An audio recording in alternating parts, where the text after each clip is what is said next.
Do you want your business to grow faster? Are you open to new and out-of-the-box ways to drive revenues and increase value? How do you imagine the most successful entrepreneurs and business leaders double, triple, or expand their businesses tenfold or more? The answer is deals. This is a weekly podcast featuring conversations with business owners, executives, and leaders as we reveal behind-the-scenes details that give you, our listeners, the confidence to pursue your own deal-driven growth. On the show, we discuss a huge variety of deals, everything from large, complex mergers and acquisitions to smaller deals that you can do even without significant capital. My name is Kupfer, and I've been supporting deal-driven growth for businesses for 35 years as a successful entrepreneur, professional negotiator, and attorney. My goal is to help you strategize, plan for, find, and complete deals that will help your company grow faster. Welcome to the Deal Quest podcast. Let's get started. Folks, this is another best of episode of the Deal Quest podcast, and I'm so excited to have three of our prior guest excerpts of their episodes that are all under the category of the best of building better deals. And I particularly pull these out because they are some things that you may or may not think about. One, definitely the middle one with Henry Daas, going to be talking a lot about risk and some mistakes and things that he learned. You know, that's certainly a factor that people take into account in risk. But with Stephanie Scheller, we are going to actually talk about sales. Now, what does sales have to do with deals? Well, we're going to talk about the need for that and how maybe doing deals before you establish, sales and things like that to get the fundamental business going may not be a good idea, and how sales can actually enhance deals. And then another way we build better deals is actually marketing and branding. Well, wait a second. Isn't that organic growth, Corey? Isn't that non-deal driven growth? Well, sometimes you're marketing and branding to get sales, to get customers, to get clients, but there's also marketing and branding that relates to deals. And Marc Gordon, his excerpt is going to talk about that. And he's going to talk about something called corporate staging, which is a really interesting concept. So we pulled these clips from actually an 11 episode block from 70 to 81. So Stephanie Scheller was episode 70. Marc Gordon was episode 71. Henry Daas was episode 81. They just happen to all come in and they sort of fit nicely together. And then they talk about different topics because they're just certain elements of building better deals, or another way to look at it is, they all talk about what happens if you don't do some of these things, whether it's, building up some sales first, or making sure you mitigate risk, or, not doing the proper branding or marketing in anticipation of a deal. So the other way to look at it is, well, what are some of the mistakes you can make on some areas that you may think of, some areas you may not think of in terms of making your deals better? So folks, definitely check out this episode. And then go back and listen to the full episodes from each of these folks, because we're only giving you a little piece, and each of these episodes were really, really phenomenal. So with that, let's jump into our excerpt from episode 70 with Stephanie Scheller. Here it goes. So primarily, we're working with small business owners who are under the $20 million mark. Usually they're dealing with, usually 50 or less employees. We have a couple of people that, come to our events that are, have 100 or a couple hundred. But usually they're under 20 million usually, and they are the small business owner is still in there wearing multiple hats a lot of times. They are the head of marketing, they're the head of sales, they are the GM, they are, so these guys are usually they're in growth mode, like they're growing their business, they're doing well, but they also understand that 3-5% growth is okay, but they really want to get to 10, 20, 30, 40, 50, 100% growth, yes. Right? They're looking to accelerate and shorten that learning curve and uncover problems they don't even know they have, because we deal with that a lot in small business, where you've got a problem that's holding you back in your business. You don't even know what that problem exists.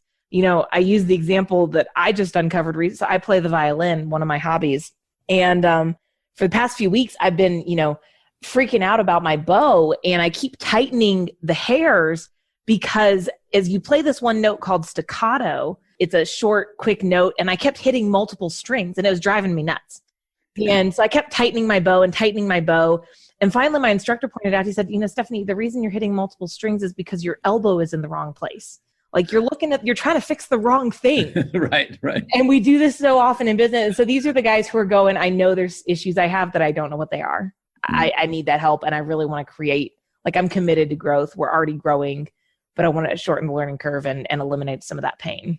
I love it. So, obviously, one of the things I always talk about is that, unless you are like a VC funded roll-up firm and the whole business model is that you're just out there buying companies, 99% of the companies out there, who I encourage to look at doing deals, first need to make sure that they can sell and market a product or a service and have a fundamental core business that there's something to build, deals upon.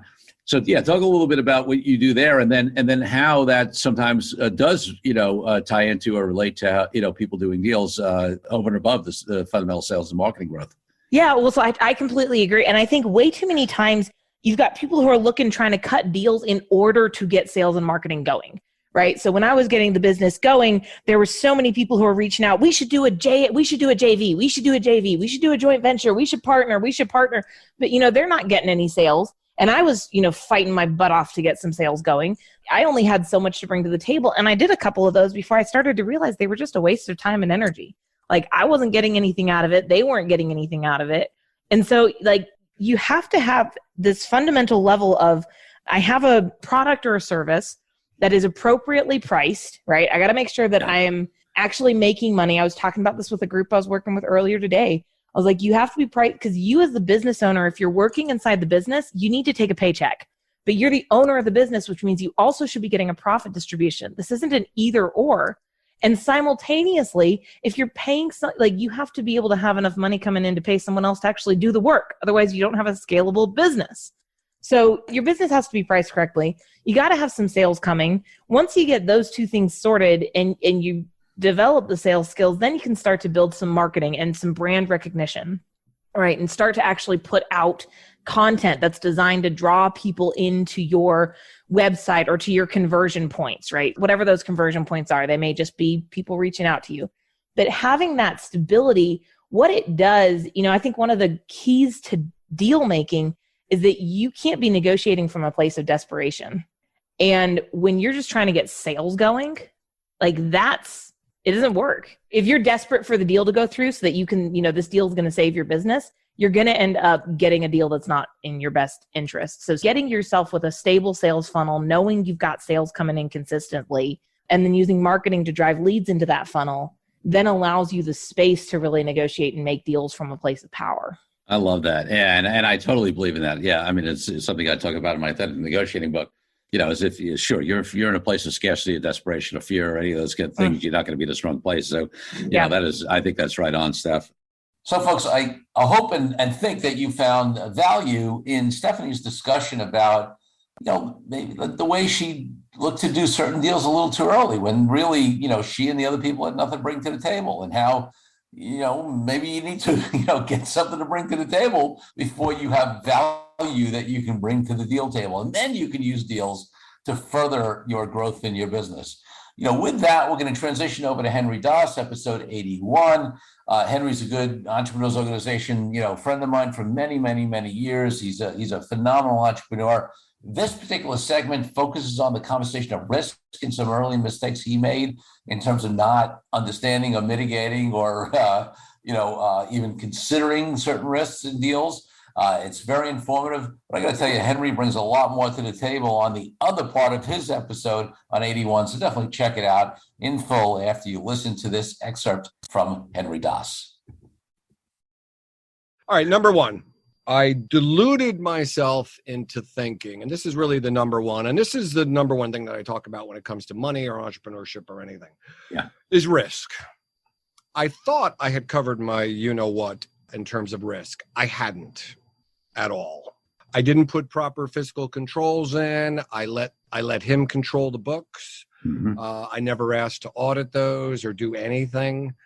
I'll tell you a funny thing. We were raising a few $1,000,000 and we're at the bank at the closing, and the woman sticks the forms, those legal size forms, the uniform lending, whatever thing, all that stuff that you have to fill out when you apply for a mortgage. Yep. Well, we didn't do any of that.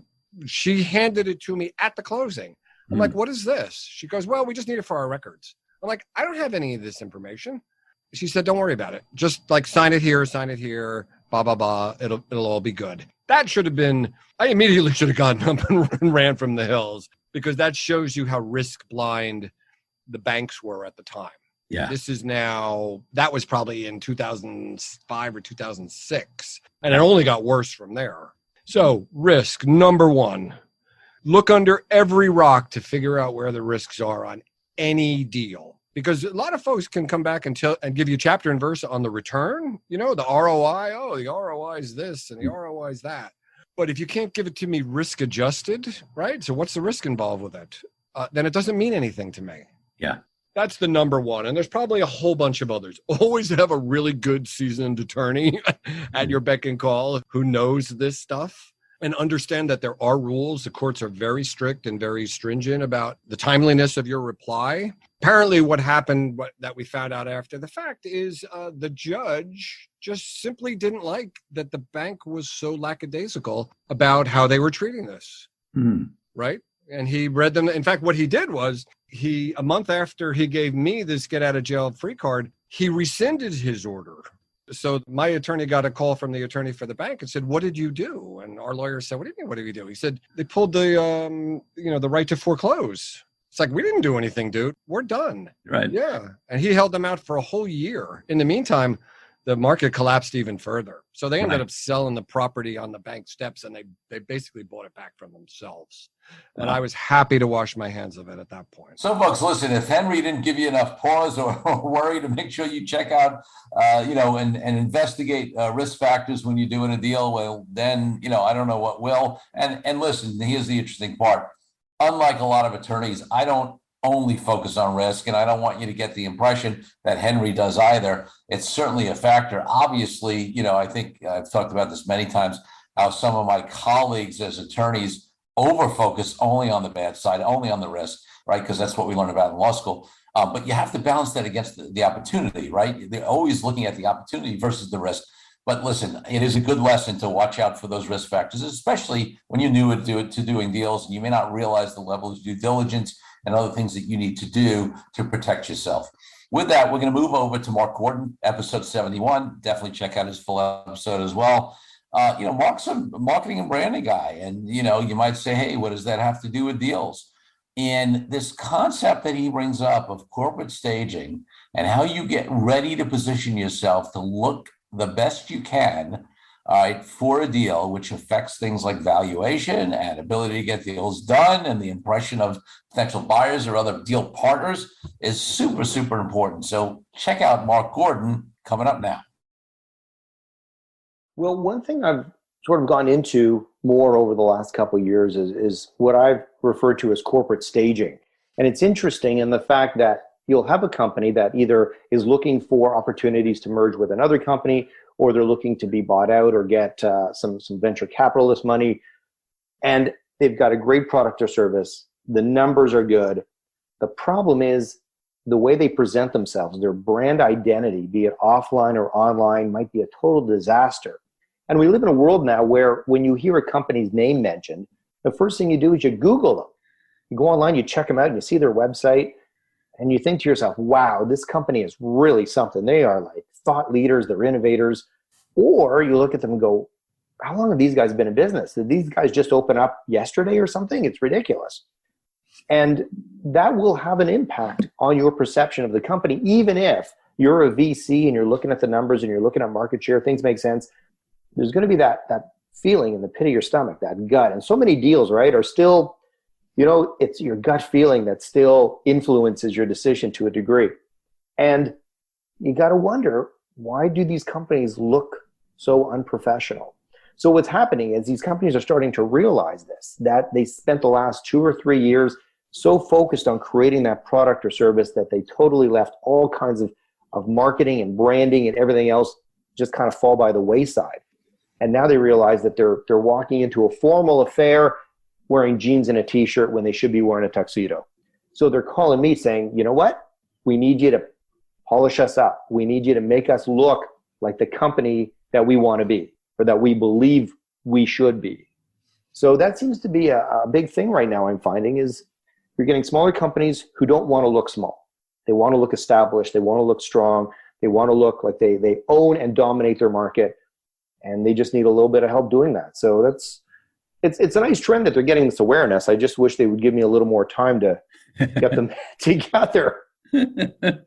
You mean you have those clients too where, when do you need it? Yesterday? Yesterday, exactly. Yeah, you'll say, oh, we can have this done in a month. They'll say, I'll give you 2 days. Yeah, it's like a Star Trek episode, when he says to Scotty, how long do you need? And Scotty says, a day. He says, I'll give you an hour. Right. And Scotty would always say, no, it's impossible, Captain. But then he would always pull it off, right? He would always pull it off. Exactly. It's interesting. I can really validate that in that, it affects a couple areas, and I've seen it. I've done so many deals, whether it's M&A or strategic alliances, joint ventures, or you name it, that there's two places where I definitely see it, come in. One of the things I always say to people is the people involved in a deal, like, and maybe it's the CEO or some other, head of acquisitions or whatever, who's making the initial decision to do the deal. But then you have a bunch of people who come in, the finance people, the branding people, the marketing people internally at an acquirer, for example, and they look at, what's there. And everybody, to some extent, there are some of those people who are always looking for a reason not to do the deal because they're always afraid if they do a deal and something goes wrong, they're going to be blamed. So, if your branding's not up to date, at a minimum, that could be the branding people come in and do the due diligence, could come in and say, a lot of work here to do. These guys aren't, so, and then the other thing I've seen is in negotiations, which I do a lot of, in valuation. The buyer, for example, if it's an M&A deal, is always looking for reasons to chip down on the valuation. And I've certainly heard them say, well, listen, your branding is totally outdated. We're going to have to spend a lot of money to update that. We got to take that into account in terms of the number we're offering. Yep, exactly. And you touched on something earlier that was also really interesting, and that being company culture. And a website is a great way for a company to illustrate its company culture. So does it want to be a budget-minded company? Does it want to be a forward-thinking company? Does it want to be a young, dynamic company? These are all things that it can say through its website. And when done properly, it can be absolutely targeted. It can be crystal clear. So if they want to position themselves as a very young, aggressive, dynamic company, very tech-oriented, they can say that very clearly and attract the kinds of VCs or other opportunities that would be attracted to that kind of company.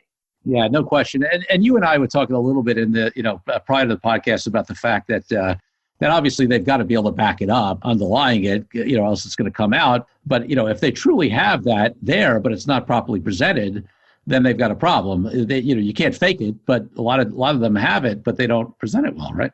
Absolutely. And I've always said this to every client I've ever worked with is you have to have your ducks in a row to start with. You have to have the product, the service. You have to have that quality support. You have to have a great team. If things are weak on the inside, you're just, what you're doing. You're basically icing a stale cake. That's what it is. If you got value, and I know you did, from Stephanie, Henry, and Marc, go check out their episodes. Again, Stephanie, number 70, Marc, number 71, Henry, number 81 of the DealQuest podcast. We are thrilled that they came on. There's so much more value that they brought. And, listen, we want to bring all aspects of not only how you get deals done, how you negotiate them and how they're structured, but all of the things around deals. We've talked about on various of our episodes how you integrate deals after things are done. We've talked about the psychology of a deal maker. We've talked about so many things that aren't sort of the hard analysis of deal structure, deal valuation, although we'll have all that as well. And I think, this episode brought up some really interesting things and areas that you might not think about, the sales, the marketing and branding, and maybe certain aspects of risk. So I hope it's valuable to you and appreciate you listening, folks. Have a great day. Thank you for joining me on this episode of DealQuest, where we help you understand how deal-driven growth can be your ticket to freedom. I want to invite you to a unique way to tap into the wisdom and experience of the DealQuest community. Join the DealQuest Deal Den Zoom calls, a free monthly 90-minute mastermind. In the mastermind, we address all the challenges you may be facing and help support you with the opportunities that may arise in terms of deal-driven growth. You will get input not only from me, but all the members on the call will collaborate and serve each other in a mastermind format. To sign up for the free mastermind, go to www.corykupfer.com/dealden. That's corykupfer.com/dealden. I'll see you there. I'm Corey Kupfer. Until next week, wishing you the freedom and financial prosperity that I know your DealQuest will bring.